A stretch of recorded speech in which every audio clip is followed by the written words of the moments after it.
Selamat malam, salam sehat untuk kita semua. Walaupun kita sedang tidak bertatap muka secara langsung pada malam hari ini, tapi saya berharap materi yang saya sampaikan ini, materi kesehatan pada malam hari ini bisa berguna bagi saudara-saudara sekalian.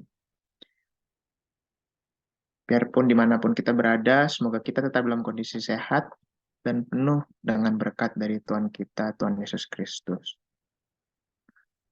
Pada malam hari ini, saya mendapatkan kesempatan untuk membawakan beberapa materi tentang gangguan pada pencernaan.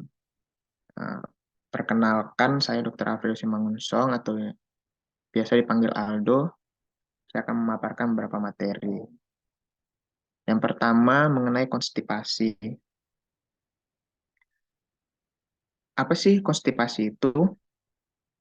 Jadi konstipasi itu adalah perubahan dalam kebiasaan defekasi yang normal yang dikarakteristikkan dengan penurunan frekuensi dan atau pengeluaran feses yang keras dan kering. Jadi konstipasi ini yang biasa kita kenal secara awam adalah sembelit. Sebenarnya konstipasi ini bukan merupakan penyakit, tapi ini adalah merupakan gejala. Kok bisa kita jadi konstipasi?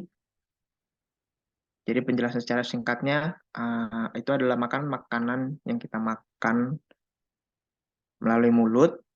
Dalam mulut itu sudah ada enzim-enzim tertentu untuk mencerna makanan kita menjadi partikel-partikel yang lebih kecil, supaya penyerapan dari makanan tersebut yang kita konsumsi bisa maksimal di usus nanti. Jadi setelah dari mulut ke kerongkongan, diproses ke lambung, ke usus halus, dan usus besar.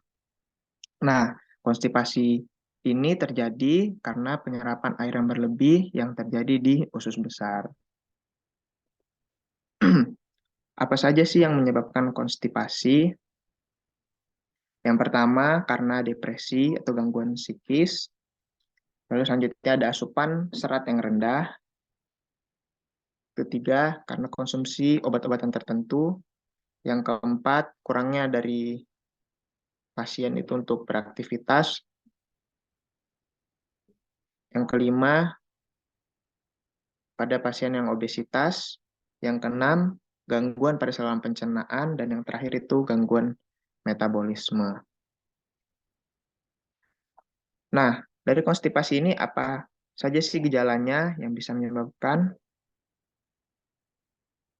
Gejala-gejala tersebut yang bisa dirasakan pada pasien di konstipasi ini itu ada mengejan dan nyeri pada saat mengeluarkan feses atau pada saat buang air besar. Selanjutnya, feses terasa keras, kecil, dan kering dari feses yang keluar atau tinja. Selanjutnya, ada kerasa tidak nyaman dan perut terasa penuh. Lalu yang terakhir itu adalah defekasi atau buang air besar yang jarang, yaitu dengan frekuensi di bawah dari 3 kali dalam seminggu. Emang yang normal dan bagusnya kapan sih, Dok? Untuk defekasi atau buang air besar itu sendiri, bagusnya itu disarankan tiap pagi atau tiap hari kita buang air besar. Yang terpenting, kalau misalnya dalam seminggu itu kurang dari 3 kali dalam seminggu, itu sudah bisa dikatakan konstipasi atau sembelit. Lalu, untuk terapinya atau tata laksananya, dibagi menjadi dua, itu non-farmakologi dan farmakologi. Untuk non-farmakologi atau tidak menggunakan obat-obatan dan bisa dilakukan pada di rumah, ada pengobatan-pengobatan yang bisa dilakukan di rumah dan yang bisa dilakukan sendiri. Itu pertama kita bisa mengkonsumsi makanan yang tinggi serat seperti kacang-kacangan, biji-bijian, buah-buah segar, sayur-sayuran. Di sini di teori dikatakan sebanyak 20-35 gram per hari. Tapi yang terpenting adalah kita bisa mengkonsumsi makanan tinggi serat ini dalam dalam volume yang cukup. Selanjutnya, kita bisa menghindari konsumsi makanan yang rendah serat seperti keju dan es krim. Lalu asupan cairan juga penting, disarankan 6-8 gelas per hari air putih. Lalu kita bisa juga berjalan atau latihan aerobik untuk membantu melatih otot di daerah perut. Dan terakhir, membiasakan untuk tidak menunda keinginan untuk buang air besar. Itu adalah terapi-terapi yang bisa dilakukan sendiri atau di rumah. Lalu, untuk terapi yang memerlukan obat-obatan, kita bisa dengan dengan pemberian obat pencahar yang biasa kita sering dengar, ada obat namanya Dulcolax, lalu obat penurunan feses, dan suplemen serat. Dan suplemen serat itu sendiri sebenarnya dalamnya itu tergantung dalamnya itu adalah makanan-makanan tinggi serat yang sudah disebutkan tadi di terapi non farmakologi. Dan untuk obat-obatan ini usahakan ini sesuai dengan anjuran dokter. Jadi dari konstipasi sendiri kita sudah selesai bahas. Kita akan membahas materi selanjutnya, materi gangguan pencernaan yang selanjutnya, yaitu hemoroid. Apa sih itu hemoroid? Jadi hemoroid atau yang biasa kita kenal dengan wasir, itu adalah penebalan bantalan jaringan submukosa yang terdiri dari pembuluh darah dan jaringan otot polos yang terletak di dalam lubang anus. Untuk klasifikasinya sendiri, hemoroid itu dibagi menjadi dua. Ada hemoroid interna dan hemoroid eksterna. Bisa kita lihat pada gambar hemoroid interna yang berarti di dalam, itu di gambar yang sebelah kiri ada di dalam hemoroidnya. Dan hemoroid eksterna atau X yang berarti di luar itu terlihat seperti di gambar di kanan, hemoroid itu terdapat pada bagian luar lubang anus. Lalu untuk kita bisa lihat derajat-derajat dari hemoroid ini, hemoroid interna. Ada 4 derajat. Derajat yang pertama, di sini dibilang belum ada penonjolan. Biasanya ini hanya keluar darah, tapi belum ada penonjolan pada derajat pertama. Selanjutnya pada derajat yang kedua, sudah ada penonjolan. Tapi penonjolan ini bisa keluar atau masuk secara spontan dan secara otomatis, bisa keluar dan masuk sendiri. Selanjutnya, pada derajat ketiga, penonjolan tersebut ini sudah tidak bisa keluar masuk otomatis lagi. Ketika dia penonjolannya menonjol keluar, kita harus memasukkannya itu secara manual. Dan yang terakhir, penonjolannya ini bersifat menetap. Jadi dia keluar terus, sudah nggak bisa masuk lagi. Lalu, apa sih penyebab-penyebab dari hemoroid ini? Di sini kita bisa lihat. Pertama adalah BAB jongkok terlalu lama. Selanjutnya, konstipasi, yang tadi kita sudah bahas sebelumnya. Lalu ada faktor dari pekerjaan yang terlalu lama, seperti mengangkat berat terlalu lama, berdiri terlalu lama, duduk terlalu lama.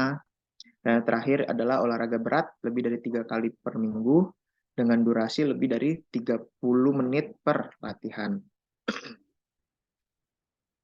Lalu gimana cara mendiagnosanya? Kita bisa lakukan anamnesis, yaitu menanyakan pasien tentang gejalanya, riwayat-riwayat sebelumnya, bisa dari yang riwayat pekerjaan tadi, riwayat olahraga.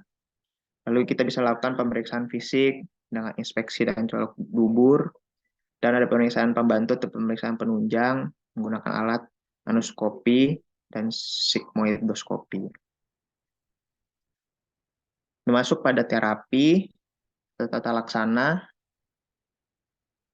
yang bisa kita lakukan pada terapi non farmakoterapi yang bisa dilakukan sendiri atau di rumah, itu pada derajat hemoroid derajat 1-2 itu bisa kita bantu, kita tolong dengan Pertama, dia tinggi serat untuk membentuk massa feses sehingga memudahkan untuk defekasi atau buang air besar.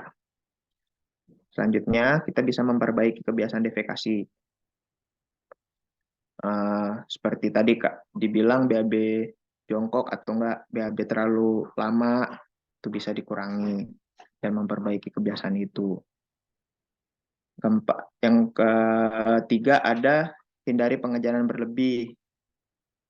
Dan yang terakhir bisa dilakukan sitz bath. Apa itu sitz bath? Jadi sitz bath itu adalah bagian anusnya itu direndam. Pada ini ada ditampilkan seperti gambar.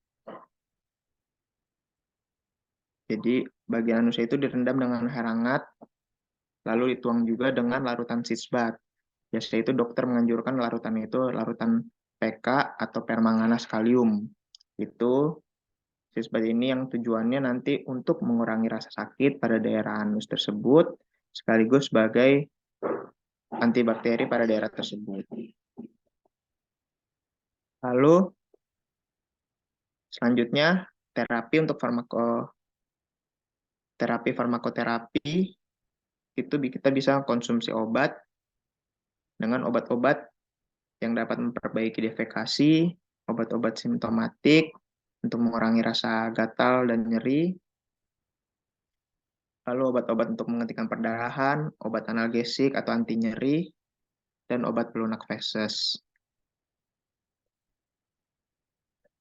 Lalu terapinya sendiri, selanjutnya ada terapi non-bedah. Itu bisa dilakukan skleroterapi dan ligasi dengan gelang karet. Yang pertama, skleroterapi itu dengan cara menyuntikkan pada gambar ini, menyuntikkan dengan obat khusus pada pembuluh darah vena yang bermasalah tersebut sehingga mengalami penyusutan atau mengecil. Selanjutnya ada ligasi dengan gelang karet. Jadi hemoroid yang bermasalah hemoroid itu diikat dengan gelang karet sehingga suplai darah ke bagian yang diikat itu tidak ada kembali, jadi jaringannya menjadi mati dan nanti lepas bersama gelang karet tersebut. Dan untuk terapi yang terakhir adalah terapi bedah, itu dilakukan hemoroidektomi.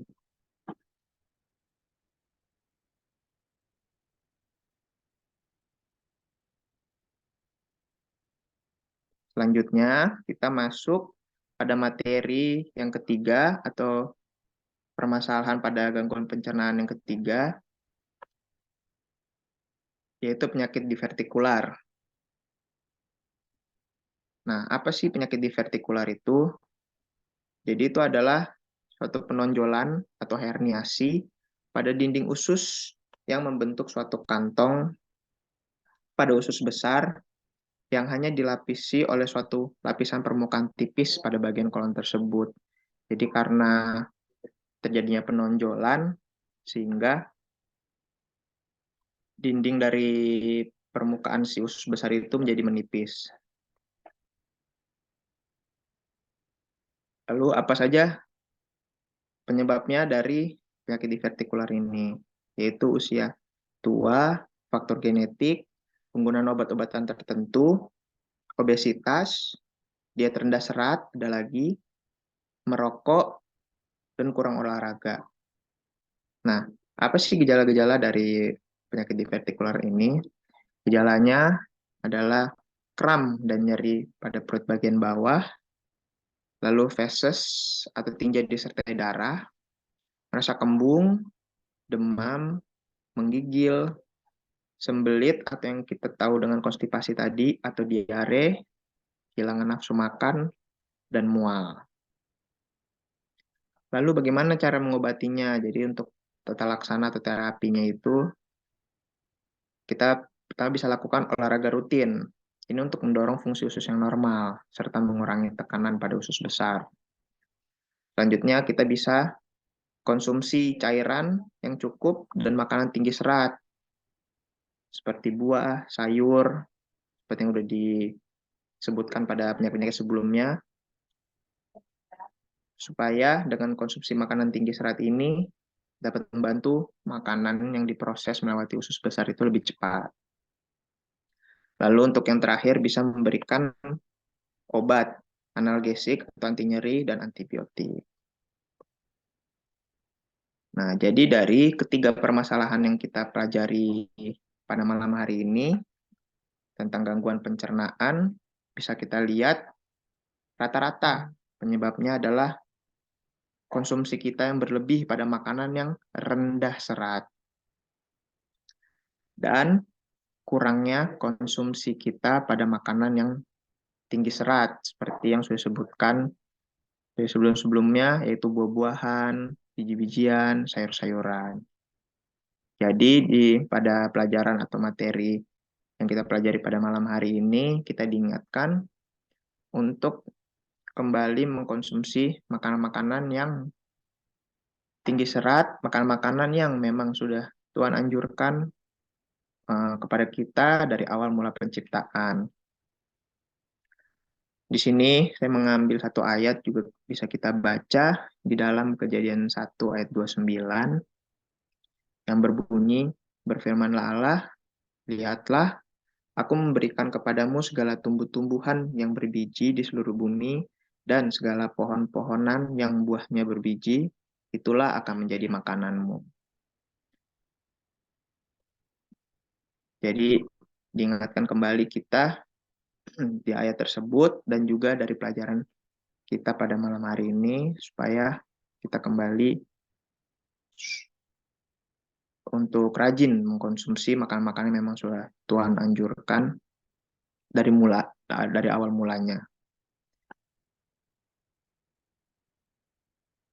Baik, jadi itulah pelajaran kita pada tentang kesehatan pada malam hari ini.